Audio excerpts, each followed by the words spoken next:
Bom dia, camaradas do Marco Zero, sejam bem-vindos e bem-vindas ao nosso canal, a nossa reflexão de hoje. Hoje, aqui no Xadrez Político, a gente quer conversar um pouquinho mais a partir daquela delação bombástica do Mauro Cid.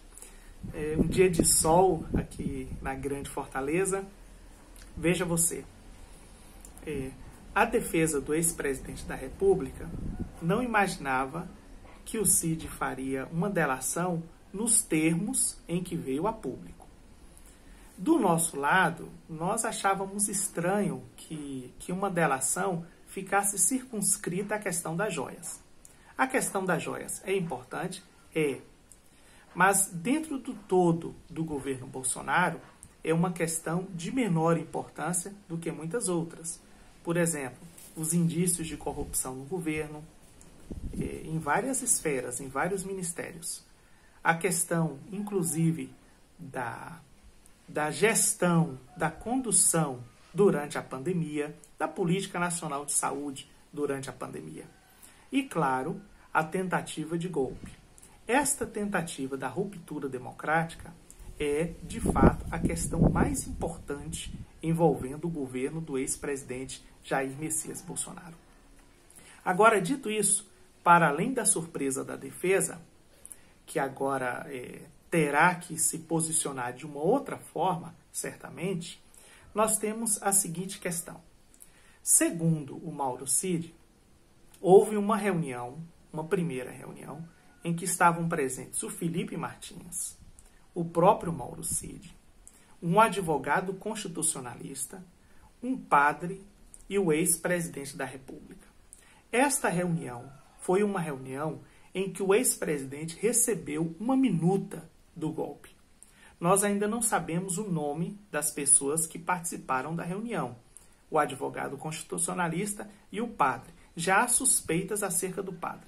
Eu já perguntei várias vezes aqui no programa o que um padre estava fazendo lá. Pois bem, não sabemos ainda se tratava de uma mesma minuta de golpe ou eram várias diferentes circulando ao mesmo tempo. Porque uma foi encontrada com Anderson Torres, outras passaram pelo presidente do PL, ele disse que recebeu umas 3, 4, 5 minutas de golpe, e essa que estava ali à disposição do ex-presidente da República. Possivelmente, essa minuta ela tenha sido uma só e tenha sido melhorada ou melhor organizada à medida que avançava os encontros, as reuniões em torno daquele tema, a tentativa de um golpe. Estruturada, nós já vimos, com argumentos jurídicos, como se a Constituição previsse ou permitisse uma intervenção militar no Brasil. Caso que inexiste, tá bom?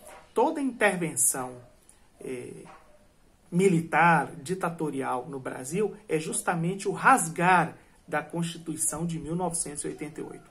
Pois bem, de posse daquela minuta e ouvindo as ideias, mas segundo o Cid, sem esboçar reações, o ex-presidente da República resolve guardar o papel e fazer o quê? Reunir o comando das Forças Armadas. Presentes ali o alto comando do Exército, da Marinha e da Aeronáutica.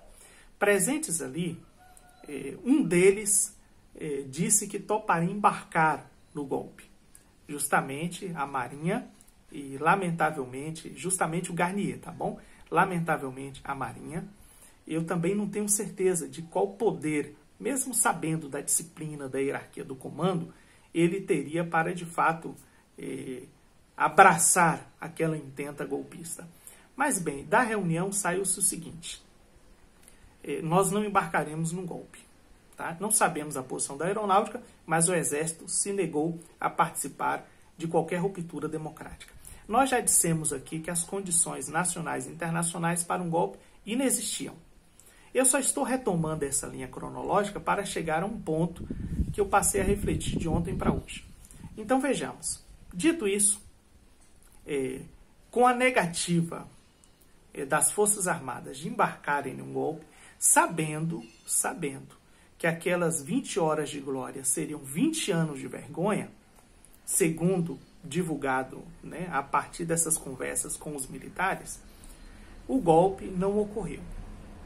Havia, e aqui que entra essa reflexão, possivelmente havia dois caminhos para o golpe. Primeiro, o apoio das Forças Armadas, colocar o Exército na rua, seja o estado de defesa, seja uma garantia da lei e da ordem, e colocar os tanques na rua, suspender o processo eleitoral, fechar o Tribunal Superior Eleitoral, interferir no Supremo Tribunal Federal e, claro, prender os adversários. Os adversários, dizem eles, da democracia. É curioso como no Brasil, todas as rupturas democráticas se dizem defensoras da democracia. Foi assim, por exemplo, em 64. Mas isso é apenas discurso, é apenas retórica.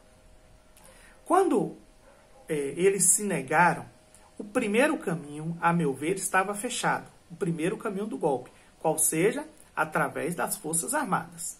Pois bem, estando esse caminho fechado, seria possível trilhar um segundo caminho para o golpe? É aí que eu penso que sim, e é aí que entra o 8 de janeiro.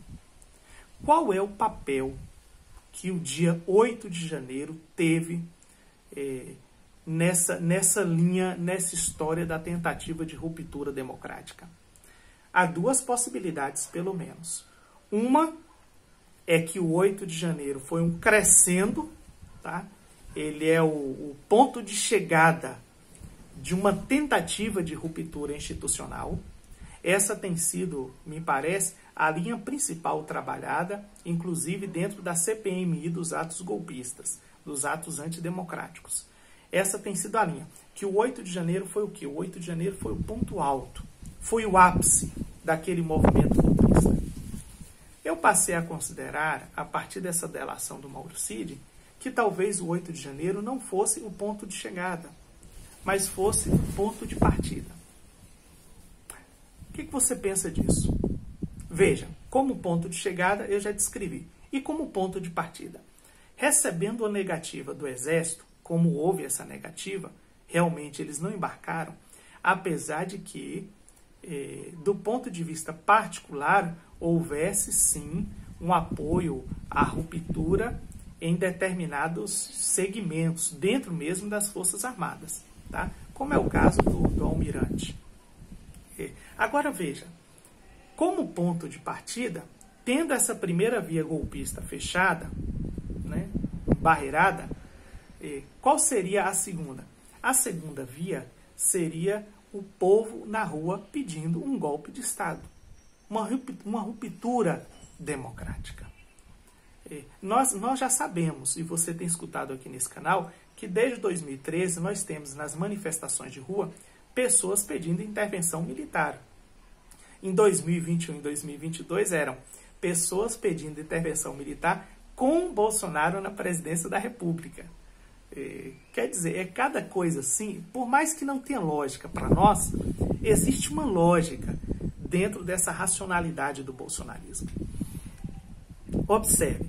Então, como ponto de partida, o 8 de janeiro seria o seguinte: com a negativa dos militares, né, o povo na rua pedindo golpe militar, uma intervenção, o povo se negando a aceitar o governo eleito, faria uma pressão dentro dos próprios militares e dentro de outros segmentos da sociedade brasileira, já que esse apelo popular vinha da própria sociedade brasileira. Esse 8 de janeiro seria o ponto de partida, inclusive com a decretação da garantia da lei e a ordem por parte do presidente Lula. Esse decreto iniciaria em Brasília, mas, claro, se espalharia rapidamente pelo resto do país. Pois bem, o bolsonarismo sempre se gabou de ter o povo do lado, de falar pelo povo, de representar o povo. Mas o povo mesmo, nunca esteve com o Bolsonaro. Apesar dele ter sido eleito democraticamente em 2018, nós já sabemos, aquilo não representava a totalidade da sociedade brasileira. Até porque é um contingente significativo de pessoas que não comparecem no processo eleitoral. Mas entre o eleitorado, ele teve sim a votação necessária para se tornar presidente. Isso não indicava um apoio para uma ruptura democrática. Uma coisa é a eleição de um presidente da República. Outra coisa muito diferente é o apoio a uma ruptura democrática. Sempre se gabou de ter o povo naquelas motociatas, que nós já sabemos que há indícios de uso do cartão corporativo. Se gabava do povo nas pesquisas de opinião, mas nós sabemos que as pesquisas de opinião não eram favoráveis ao ex-presidente da República. É claro que existe um percentual da sociedade brasileira que se apresenta, se diz radicalmente bolsonarista. Isso está documentado nas pesquisas de opinião pública. Nós temos, por exemplo, 15% do eleitorado da sociedade brasileira que apoia um golpe de Estado, uma nova ditadura. Mas 15% é muito pouco em um universo da sociedade brasileira, tá bom? Ao mesmo tempo que é pouco para, de fato, levar um golpe adiante, lamentavelmente é muito diante daquilo que nós vivemos a partir de 64. Então, sempre se gabou de ter o povo. Só que o povo não apoia, porque o povo está no regime democrático. Isso é o que todas as pesquisas de opinião demonstram e comprovam. Além disso, 30% da população brasileira, no sentido do eleitorado, se afirma como bolsonarismo raiz. Muita gente é capaz de colocar um candidato de uma eleição majoritária no segundo turno. Imagine você chegar numa cidade de 100 mil habitantes e 30 mil pessoas, não 100 mil habitantes, tá? 100 mil eleitores, melhor dizendo. Você chegar numa cidade de 100 mil eleitores e 30 mil votarem no ex-presidente da República. É muita gente. Inclusive, é muita gente na rua. Imagina uma praça da cidade ou uma passeata em que essas 30 mil compareçam para demonstrar apoio. É muita gente. Só que dentro desses 30 mil, a despeito dos 30 mil, você tem 70 mil que não são. Inclusive, tem 35 mil que são, que se dizem, lulistas, petistas. Então, você tem um número muito maior também.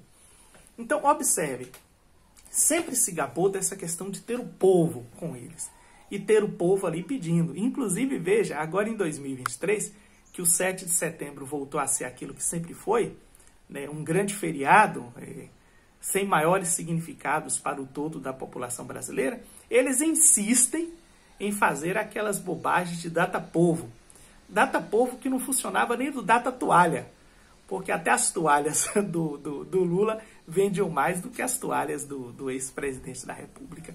Então, essa questão partiria de uma manifestação do povo na rua. O povo está aqui pedindo golpe militar. Teria que se espalhar também por outras grandes cidades do país. Nós sabemos que teve como foco principal Brasília, claro, ocupar Brasília, e a partir dali desencadear o golpe. Mas devemos lembrar do quê? Dos acampamentos nos quartéis das grandes cidades. À época, eu tive a oportunidade em Recife de passar em frente ao quartel de Recife, o grande quartel. Quem vai em direção à rodoviária, ao TIP em Recife, passa obrigatoriamente em frente. E eu vi o acampamento. E esse acampamento tinha uma estrutura muito grande. Nós já sabemos que havia financiamento além dos PIXs. Tá? Havia um financiamento ali privado de certos segmentos do empresariado que garantiam a sustentabilidade, a manutenção daqueles acampamentos. Então, o 8 de janeiro pode ser um ponto de chegada ou pode ser um ponto de partida.